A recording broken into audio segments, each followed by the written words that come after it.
বিগত ৫-৫০ বছর ধরে কবর করছে সেই রেনু মিয়া, কিন্তু হঠাৎ করে সে অসুস্থ হয়ে হসপিটালে আছে।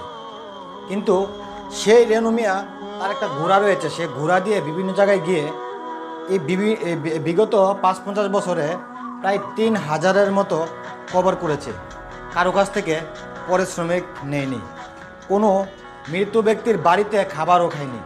কিন্তু যখনই সেই রেনু মিয়া অসুস্থ হয়ে হসপিটালে, আর ঠিক ওই সময় সেই রেনু মিয়ার ঘোড়াটাকে কে বা কারা মেরে ফেলেছে। এটা কি কখনো ভাবা যায়?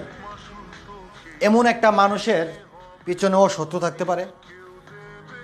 এখন সেই রেনু মিয়ার পাশে দাঁড়াতে চাই অনেকেই, কিন্তু শুধু অনেকেই নয়, আমরা চাই এই দেশের সবাই সেই চাচার সাথে দাঁড়াতে।